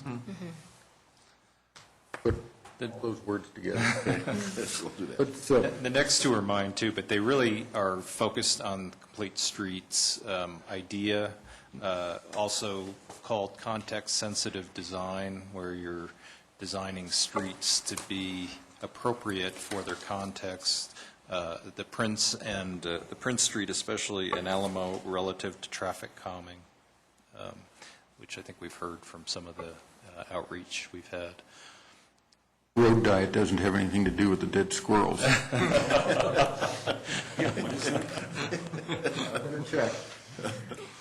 Craig, I had a question on that. Did I cut you off? I'm sorry. When you talk about the cities that I've worked in where they have complete streets, they're really talking about either new development or redevelopment of a street like Woodman Road in Colorado Springs, or when I worked in Fort Collins in the new stuff. So I'm assuming that however this is accomplished, we're not looking for greater right-of-way widths in general. Is that true? No Okay. greater right-of-way widths. Actually, It's using the existing right-of-way Exactly, to, okay, yes, got it. exactly. Great, thank you. And the road diet suggests that, my observation, Prince specifically, is much wider than it needs to be. Yes, absolutely, yeah. So what do we want to do with these next two cross-section? Do we just a statement about moving toward the Well, it may already, street it concept? may already be in there, because I think there was one further down, too, about adopt Number complete 9. streets initiative. It's kind of along the lines of that. Number 9. So can we just jump those and wrap it up in the discussion Yes. down at number 9? I think so. Okay. And Number and Craig, we may give you a call to get some details on that. Sure. Number 4, need to change zoning categories. We kind of hanged that out. And I think we're good with that, aren't we? We've had the straw polls, you'll come back with We'll come back, yeah, in terms of alternatives and, yeah. alternatives, particularly with the help of the city attorney. Now we need a sign plan for the city of Littleton. Again, we have ordinances that regulate, but we don't seem to have plans. Lighting plan, sign plan. So I guess we had a question, too. Are we talking about the private sector signage in terms of how many signs you have in a store? Because we did hear that during our interviews with the focus groups and with the key stakeholders, that there's some desire for additional signage, or is this really wayfinding signs? What kind of signs? Just more wayfinding? Okay. so this would be, Wayfinding and connectivity, because connectivity is the word that we kept using. So signage that would, It's similar to what my comments were about the lighting as well. There's just a real gap between the way it's being done versus what we're doing. so almost identical language, to develop a plan. this ultimately would not just be the downtown area, but jumps to the comprehensive plan level for the whole city. But we, Julio, you mean in the sense that we all, those of us who went to Old Town Arvada and reported back on it, really liked what we saw there. Their wayfinding and here we are signage is worlds apart from what we have. We have signs. Of what we don't have. Well, if you, as you drive along, you actually look up, there are signs here and there. It's nothing like Old Town Arvada. It's nothing like Louisville. Sorry, I just came from Kentucky. That's what you're talking about. Yeah, okay. Yes. Something a little bit more, a lot more friendlier, Yeah. thought. so you guys can put language. Consistent and also with a strong emphasis on pedestrian and bicycle. Well, Traffic I think and that's just one connectivity. element. Yeah. I think the whole thing. But it's just that right The now, whole thing is really. most of the emphasis is particularly towards automotive. And If you have a sign that says downtown this way, it doesn't really matter whether you're in a car or a bike or on foot. Really, it's irrelevant. Linda had number 6, a parking requirement in the historic district, and that's a good point. We've discussed parking all the way from abolishing all requirements to Can we do a doing straw nothing at poll? all. What's Can that? we do a straw poll? You're really good. Let's get this sucker done. To eliminate the parking requirements? do for you, the- All in favor that want to eliminate parking in the downtown? can we do something similar to what you did, Dennis, get another list up there and write out maybe 3 or 4 different options from complete elimination to leave as is, and then maybe a couple of things in between? We'll do a straw poll. This one, I think, was, Linda, correct me if I'm wrong, you were talking about in the historic district now, the parking requirement is reduced. Right. And you are saying eliminate the reduction, or, Eliminate the reduction. okay. I think one option is completely eliminated, one, And where are you saying the historical area is, just downtown? Well, it's based on the Upton, Anyone that opts in. yeah. I'd actually had that same comment on mine, on needing to eliminate the parking, the historic district parking with inclusion. Okay. So we're saying eliminate the favorable treatment they get? Yes. Yes. Okay. Not eliminate any parking requirements? Right. At this point, yes. Or at least the stepped. Baby step. Basically, you just have 2 then, eliminate the reduction or revise the parking requirements. The reduction has to do specifically with the historic district. So, no break. See, my problem, okay, that's what I'm trying to understand. If you say no break, You're back to full requirements for. right, and that's kind of like a reversal. Well, yeah, that's Way it's being stated. Yeah, it is. eliminate completely mean no parking requirements whatsoever. Eliminate reduction, is that what it means when say eliminate completely? That was our question. First one. I want that first one in there. Yeah, I mean, I think Julio says no parking requirements whatsoever. What if you phrase it this way? 50% reduction in all parking requirements and the elimination of the historic district, then Special treatment. where you are now comes down 50%, and then there's no further special treatment for the historic district. Well, put that as another option up there. So if Dave Svensson comes in with another development, we can exempt him from putting in 45 parking spaces instead of 90. Yeah, yeah. It's a reduction for everybody. And then what I was going to ask, are we still considering, or do we want to still suggest consideration of fees in lieu of providing the parking? We sorted through that, kind of like. Which I think is our third. So if I'm hearing this correctly, one proposal is to eliminate, there's no parking requirement at all anywhere downtown, so eliminate the parking requirement completely. They just let market sector accommodate, okay. The second one is eliminate the reduction just for the historic district, and so that they would have the same requirement as everybody else. So everybody's got a requirement, but the historic district doesn't get that as an incentive, okay. And the third thing is revise the parking requirement to look at alternative ways to provide parking, fees in lieu or something else. But say we need parking, but this requirement isn't working, we want to do something else for it. Steve? Before we get into voting on this, I want to say one comment. This is something that's kind of had me going for a long time now. Not only since I've been on the commission have we waived all parking basically for Dave Sensen. We then, prior to that, we had Ruth Graham having to pay for 6 spots. And where she's having to pay for her 6 spots and prove that she is paying for these 6 spots, and at the same time, we then turn around and waive 90 spots or 89 spots or something. So that's why we really need to come up with some sort of parking requirements that are going to be consistent for the whole area. Can we? Are those the three? Let's call for the question. Let's go down this. The only problem, okay. Let's just do this. First one, No parking requirements at all, eliminate completely any parking requirements downtown. So, 1, 2, 3, 4. Second one, eliminate the reduction for the historic district. So they would have the same parking requirement. We have parking requirements downtown, and they're equal across the board. Everybody has to provide parking. Can we vote more than one? What's that? Sure. We have 1 vote for that. 2 votes for that, okay.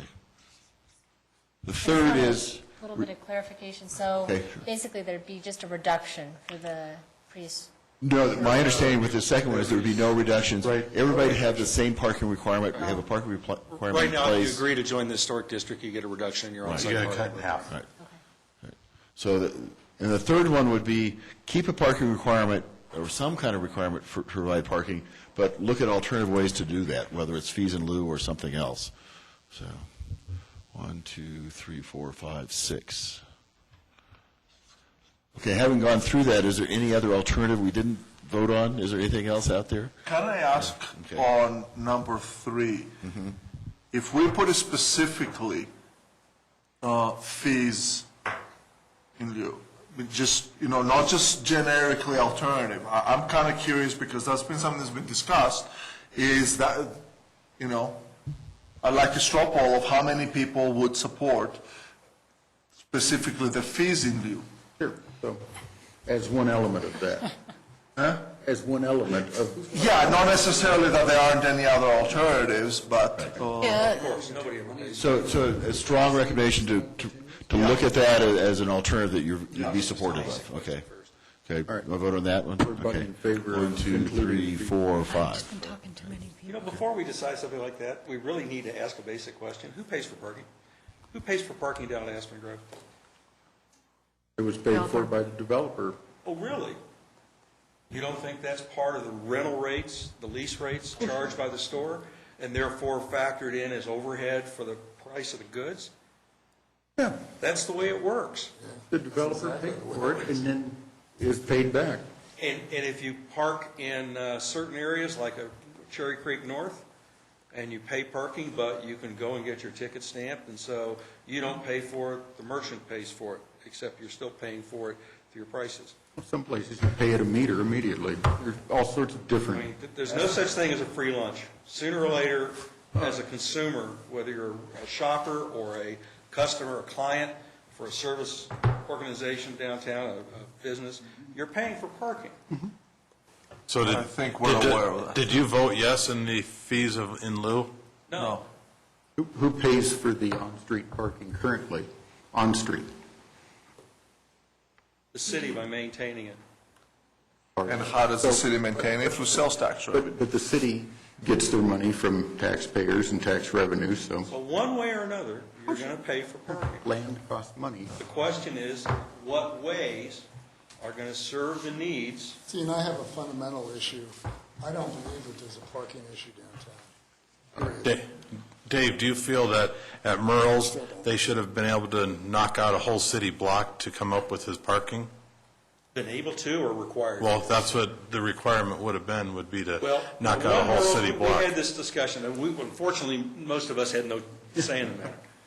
We had discussion at the time, and could the city, downtown right now, absorb, or at that time, absorb a Merle's? Sure. Another one? Sure. A third one? Probably. 5? Sooner or later, you're going to start impinging on the businesses that depend on people being able to pull up in front for 15 minutes and go in and shop. If we don't evaluate that as the dynamic of the entire situation, if we just talk numbers, we're digging a hole for somebody. Well, the evaluation is in number 3, where we revise them and look at alternatives, which we almost at a 50% level agreed should include fees in lieu of providing parking. Maybe that won't be part of it when we get the other portions of that in place. So where do the fees go?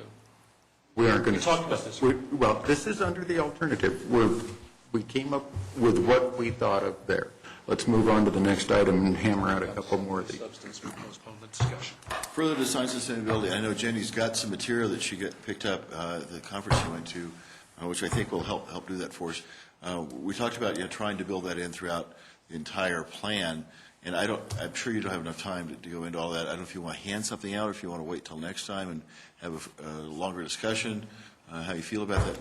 Yeah, I can hand out what I have now, and then next time we can maybe have a longer discussion on the sustainability. And I think one of the big questions that I'd like to have people brainstorm on is, okay, I hope I got it, is, here's some more, is really to define what sustainability means to the city of Littleton. Because there are a lot of broad definitions out there that are just strictly environmentally based. And then there's some that start to open up to, like, for example, we talk about historic preservation. We talk about some other areas that might be expanding kind of that typical definition of sustainability that gets thrown around. I'd like to really, but anyway, it'd be good if, and we don't have very much time, but it'd be good, this conference that I went to, the National League of Cities in Denver, was just exceptional, and I tried to go to the workshops and the general sessions that had to do with sustainability. So, and there's also some great information on the websites, and I think one of the things that would be good to look at is the STAR Community Index. And it's something that's going to be coming up here soon that we're going to be hearing more and more about, because it's going to be like the LEED green building for environmental standards of standardization of what does it mean when you do a green building.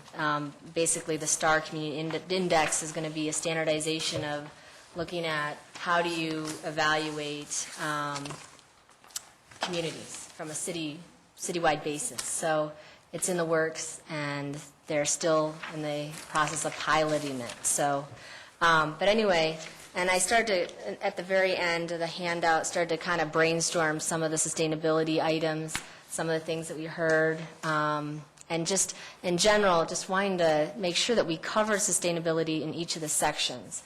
And if it'd be helpful to kind of pull out and identify those component areas so that we don't miss something, and it doesn't just get lost within our sections that we've been going through for the comp plan.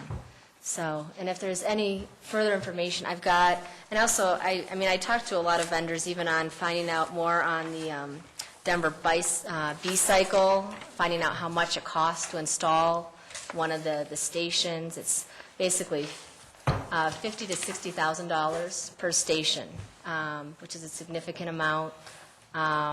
So they had some ideas about how to do that and get connected into the system. But anyway, I've got a lot of literature here, but if you want to hear more on the conference and have some more information, I've got it here, or I can bring up that at a further, one of our following meetings to talk more in detail. Okay, The next meeting on the 10th, we have a regular. We have a regular meeting, we have one item, we have a conditional use, and so I'm hoping we can do that, in an hour. And maybe have a second hour. have a presentation. If I can make a real quick note on the sustainability thing, Norm, in last month's journal, page 3, an article on sustainability, including definition, that would be helpful to read through. The main point that they're making in the UN World Commission on Environment and Development, that sustainable development meets the needs of the present without compromising the ability of future generations to meet their own needs. Where you want to go with it beyond that, you can go that direction, you can follow what's being discussed in here, but I recommend it as good reading. Dennis, let me abandon this at item 7. Okay. And is there, Pablo's brought up the next meeting, so we would have hopefully an hour to get back to this. Right. The other thing we'd like to do, we're going to hand out the revised copy of the draft, and we're also going to hand out, again, the same kind of template for your comments.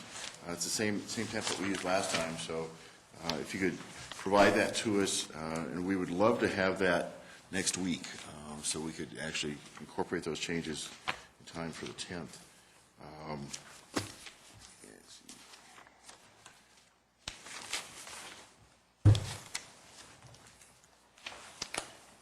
Separately is, and again, this is, we're getting close. Our intent was to have incorporated your comments from last time, to go through and kind of see if we're getting closer here. We would very much like to have this as the next draft is the very last draft, that we see that as the final.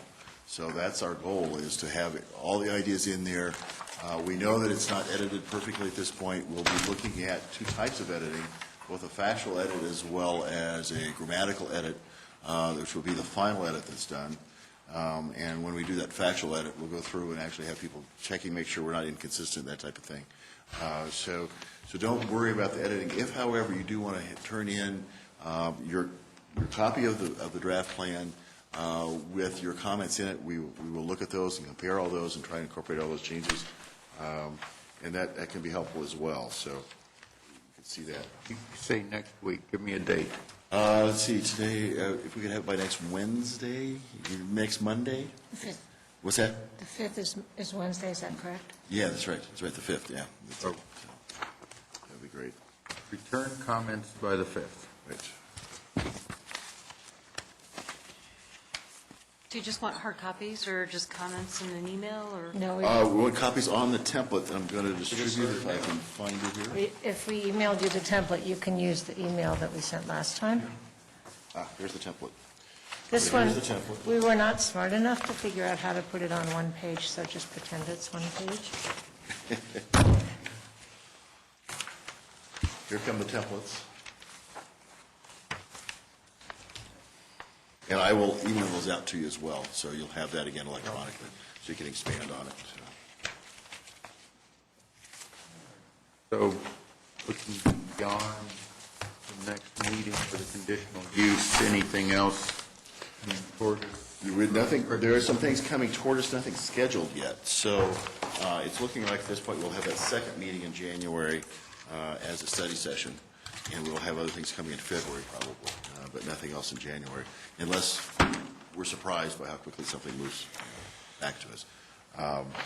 We would, again, I think in terms of process, we get that final draft, and that's what we put out for public review, have the public hearing before Planning Commission, and we're going to be losing Julio in the end of March, so we'd really like to get this finished and get to you guys before the end of March.